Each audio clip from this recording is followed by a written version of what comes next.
Hello hi welcome नमस्ते, मेरा नाम ऋतिक और आज हम फिर से बात करने वाले हैं एक और इंटरेस्टिंग कंसेप्ट की।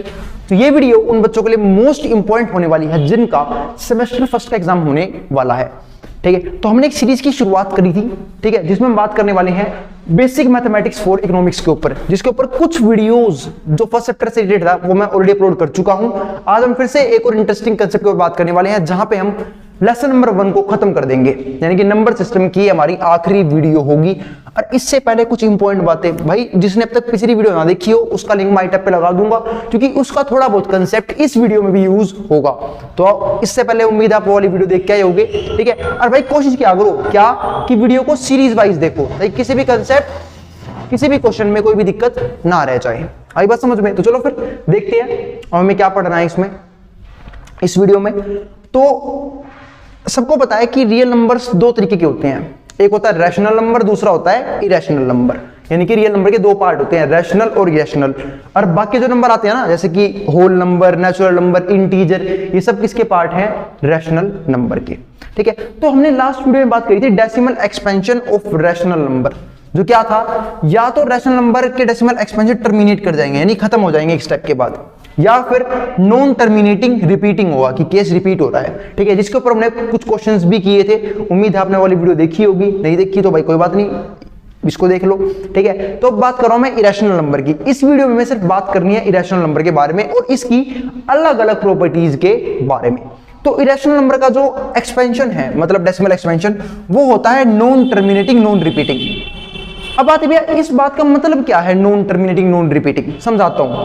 जैसे मान लो कोई भी नंबर लिखा हुआ है ऐसे 0.10 110 1110 11110, यूं चलता रहेगा। ये ना तो कभी रिपीट कर रहा है एक स्टेप के बाद कि भाई इसकी जो क्या नाम है सीक्वेंस है वो सेम हो जाए, वैसा भी नहीं हो रहा, हर बार एक 1 बढ़ता जा रहा है। आई बात समझ में? तो इस एक्सपेंशन को बोलते हैं नॉन टर्मिनेटिंग, जो खत्म तो हो ही नहीं रहा, साथ साथ रिपीट भी नहीं हो रहा। बात में रिपीट होने का मतलब क्या होता है? देखो रिपीट का मतलब ये होता है, जैसे मान लो कोई ये आ गया 0.33333, ये रिपीट हो रहा है, तो आप चाहो तो ये हमारा क्या है, एक रैशनल नंबर, क्योंकि इसमें कौन सा केस बन गया? रिपीटिंग का। आई बात समझ में? पर ये एक ऐसा केस है जिसका डेसिमल एक्सपेंशन ना तो टर्मिनेट कर रहा है और ना ही रिपीट कर रहा है, और जब डेसिमल एक्सपेंशन ना तो टर्मिनेट कर रहा है ना ही रिपीट कर रहा है तो वो हमारा क्या होता है? Irrational number. आई बात समझ में? तो चलो अब हम बात करेंगे इरेशनल नंबर की बहुत सारी प्रॉपर्टीज के ऊपर। रैशनल नंबर हमारा लास्ट वीडियो में खत्म हो गया था, ठीक है। और भाई अगर कोई फिर भी कोई भी क्वेरी, कोई भी दिक्कत रह जाए, डाउट रह जाए, तो नीचे कमेंट बॉक्स में कमेंट कर सकते हैं, ठीक है। और अगर वीडियो पसंद आई तो वीडियो को लाइक करना और चैनल को सब्सक्राइब करना बिल्कुल ना भूलें। चलते हैं फिर अपने प्रॉपर्टीज पे। किसकी प्रॉपर्टीज पे? इरेशनल नंबर की प्रॉपर्टीज के ऊपर। तो क्या होती है इरेशनल नंबर की प्रॉपर्टीज? देखते हैं। तो आइडेंटिटीज ऑफ इरेशनल नंबर, जिसमें से पहली आइडेंटिटी क्या है? Negative of a irrational number. अगर आप किसी भी इरेशनल नंबर का नेगेटिव करते हो तो वो भी एक इरेशनल नंबर ही होगा। मतलब कहने का मतलब ये है कि अगर मान लो कहीं पे लिखा हुआ है √2, ठीक है, तो √2, अगर √2 की अगर मैं माइनस से मल्टीप्लाई कर भी दूं, यानी कि मैं लिख दूं -√2, तो वो भी क्या होगा? इरेशनल नंबर ही होगा। ऐसे ही मान लो कहीं पे लिखा हो पाई, सबको पता है पाई भी क्या होता है? कि इरेशनल नंबर, जिसकी अप्रोक्सीमेट वैल्यू होती है 3.14, है ना। तो ये भी हमारा क्या होता है? इरेशनल नंबर ही होता है। और कई बार हम इसकी वैल्यू को 22/7 भी लिख देते हैं। अब कई बच्चे बोलेंगे भैया आपने बोला पाई इरेशनल है और ये तो होता है रैशनल नंबर, तो आपने पाई को 22/7 कैसे लिखा? मेरे भाई वो अप्रोक्सीमेट वैल्यू है। आई बात समझ में? ठीक है, आगे देखते हैं। इसके अलावा क्या आ सकता है? पाई के अलावा जिसे हम बोलते हैं मैथमेटिकल कांस्टेंट, इसकी अप्रोक्सीमेट वैल्यू भी होती है 2.718, ये भी एक इरेशनल नंबर है, ठीक है।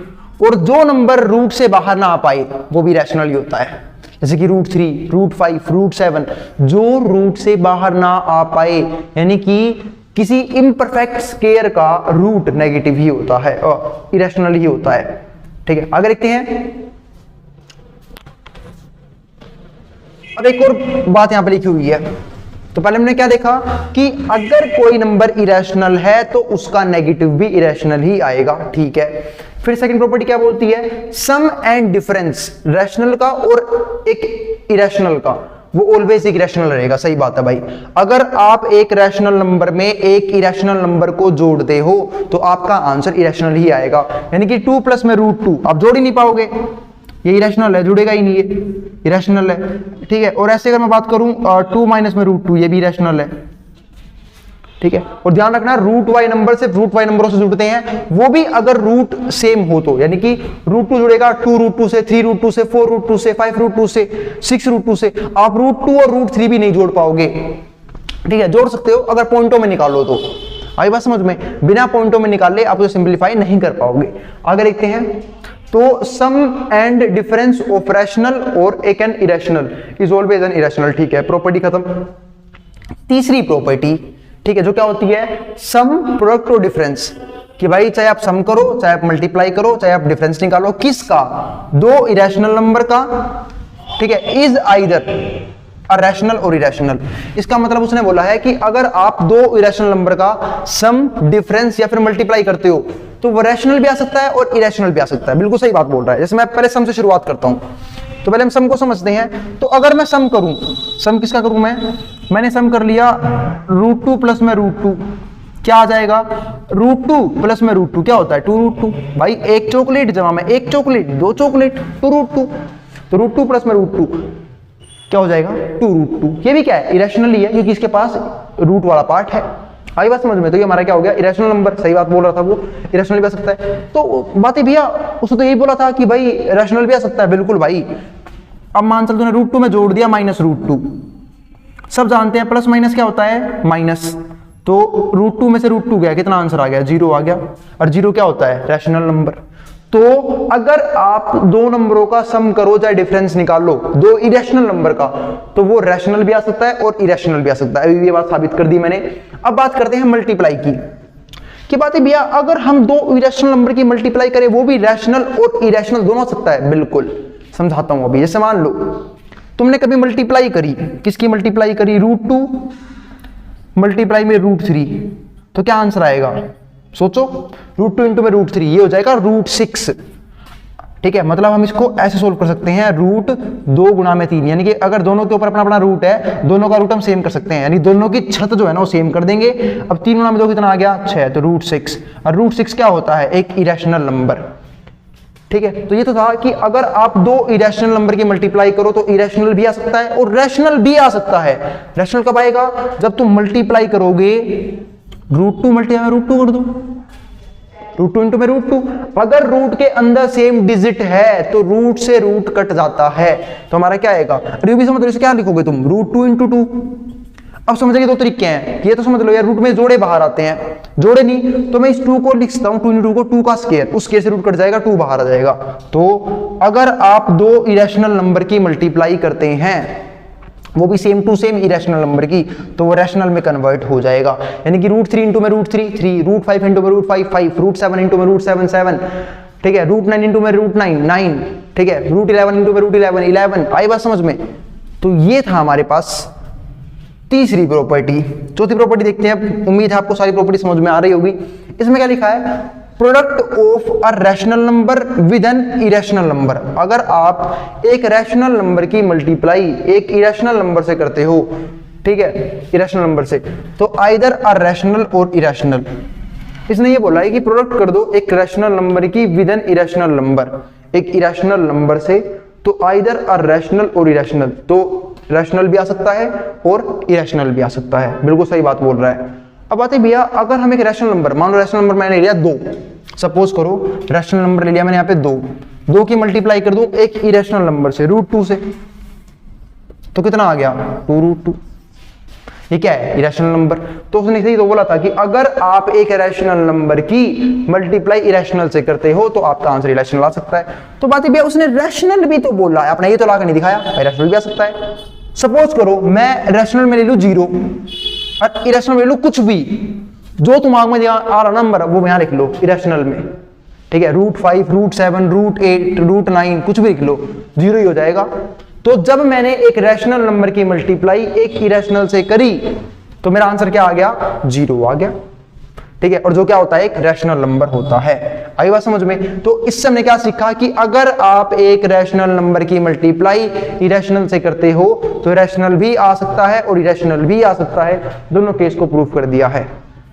ठीक है, एग्जाम्पल क्या आराम से चेक कर सकते हो ये सारी चीजें। तो ये सारी चीजें हमारी प्रॉपर्टीज, 4 प्रॉपर्टी थी। अब इसने इसके आगे एक चीज के ऊपर और बात की है कि a and b are real number, तो हमारा ये क्या होगा, तो रूट ए बी को मैं लिख सकता हूँ रूट ए इंटू में रूट बी, मैंने अभी भी लिखा भी था।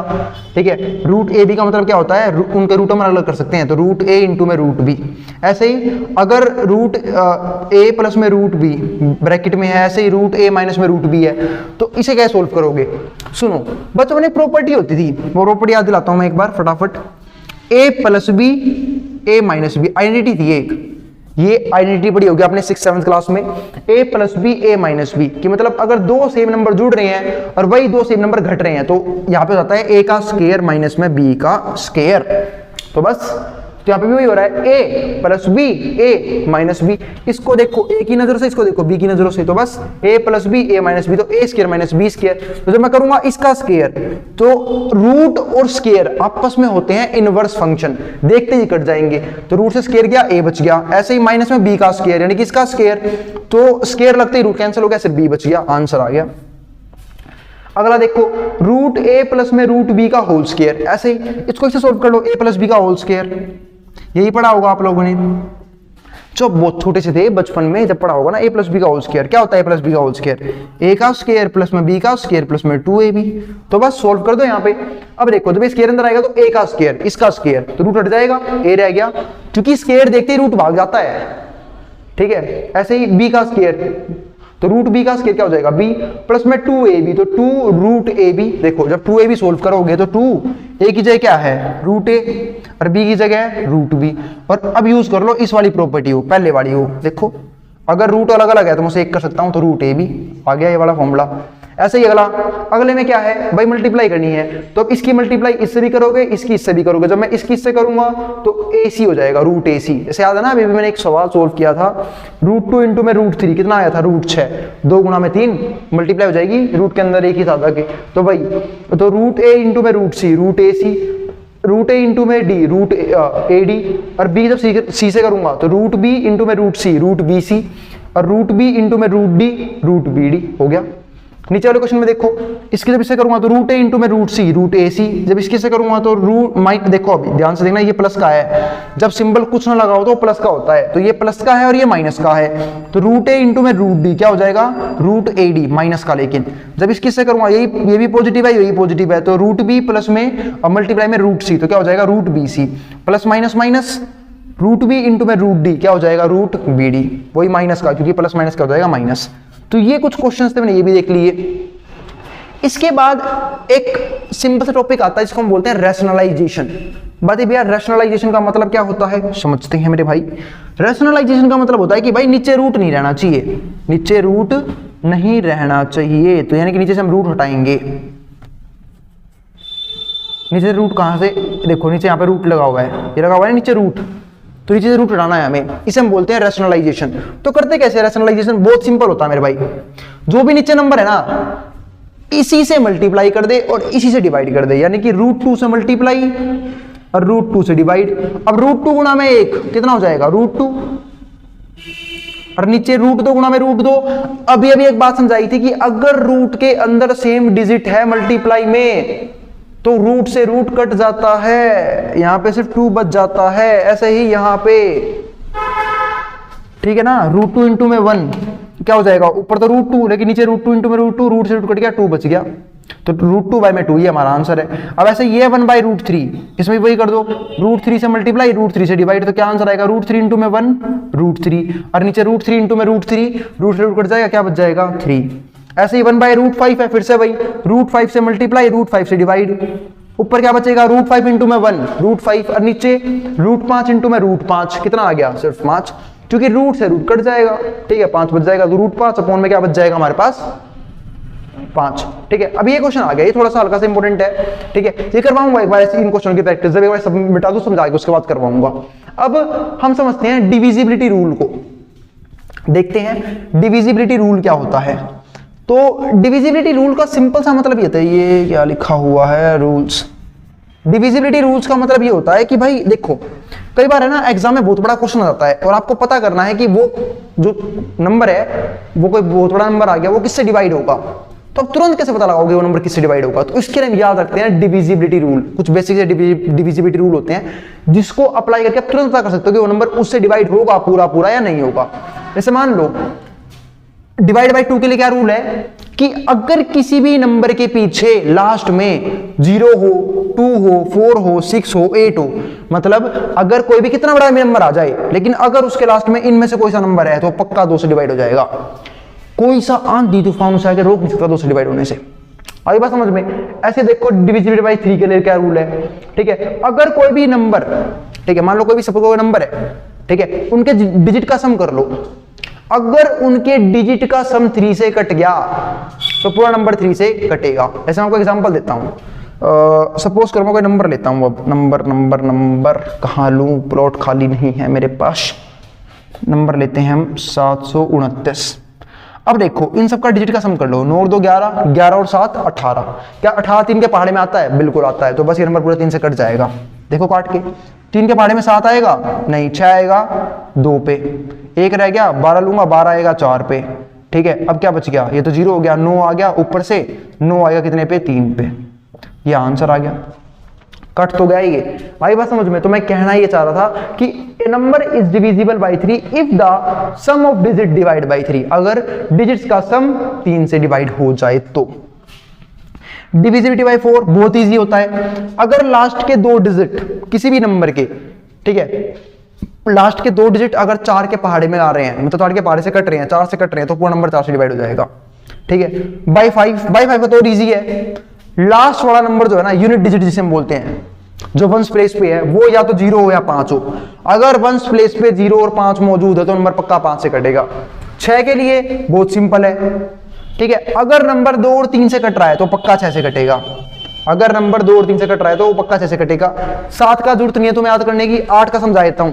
जैसे देखो 4 में क्या था, लास्ट की 2 डिजिट 4 से ही बनाए 8 का रूल। 8 में क्या है, लास्ट की 3 डिजिट उससे 8 से कटनी चाहिए। लास्ट की 3 डिजिट अगर 8 से कटती है तो नंबर 8 से कट जाएगा। 9 का जो वो है डिविजिबिलिटी रूल, वो कॉपी है बिल्कुल 3 का। जैसे 3 का रूल क्या था कि अगर डिजिट का सम 3 से कट जाए तो वो पूरा नंबर 3 से भी कट जाएगा। ऐसे ही अगर कोई नंबर उनके डिजिट का सम 9 से डिवाइड हो जाए तो पक्का 9 से भी डिवाइड हो जाएगा। आई बात समझ में, पूरा नंबर 9 से डिवाइड हो जाएगा फिर। और 10 का पीछे 0 आना चाहिए। और अब लास्ट में बताता हूं 11 की। 11 में ये होता है भाई, मान लो कोई भी नंबर है, सपोज करो मैं कोई भी नंबर देता हूं आप लोगों को, 7 2, ठीक है, 2 7, ये नंबर दे दिया मैंने यहाँ पे आपको, ठीक है, ये नंबर आ गया मेरे दिमाग में, ठीक है। अब देखो इसमें होता क्या है कि जो नंबर ओड प्लेसेस पे है, अब ओड प्लेस पे कौन है, ये है फर्स्ट प्लेस पे या सेकंड प्लेस पे, और इवन प्लेस पे कौन है, ये है इवन प्लेस पे, ठीक है। मैंने नंबर क्या लिखा था, 7 2 2 7। तो जो नंबर ओड प्लेस पे है, यानी कि ओड प्लेस पे एक ये है और एक ये है, और जो नंबर इवन प्लेस में है, उनका जो डिफरेंस है वो या तो 11 से कट जाए या फिर 0 हो जाए, तो पक्का 11 से डिवाइड हो जाएगा। जैसे मैं समझाता हूं आप लोगों को, 7 और 2 कितने हो गए हमारे पास, 9, और 7 और 2 कितने हो गए, 9। अभी कट गया, 0 हो गया, तो ये नंबर पूरा 11 से कटेगा।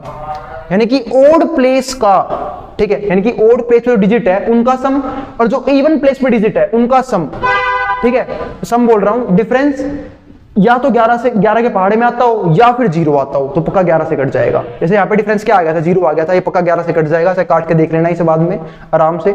आई बात समझ में, तो ये नंबर 11 से डिवाइड हो जाएगा। आई बात समझ में। तो ये थे कुछ बेसिक सी बातें इरेशनल नंबर के ऊपर, ठीक है। तो इरेशनल नंबर का कंसेप्ट भी खत्म हो चुका है।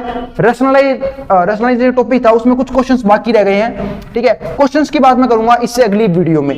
तो इसी के साथ हमारा चैप्टर खत्म हो चुका है, ठीक है। हर एक क्वेश्चन हर एक टॉपिक के साथ खत्म हो चुका है। क्वेश्चंस की बात हम इस वीडियो के बाद में करेंगे। आई बात समझ में। मिलते हैं फिर अगली वीडियो में। जिसको जो उतारना है, स्क्रीनशॉट लेना वो ले सकता है, मैं हट रहा हूं बोर्ड के सामने से।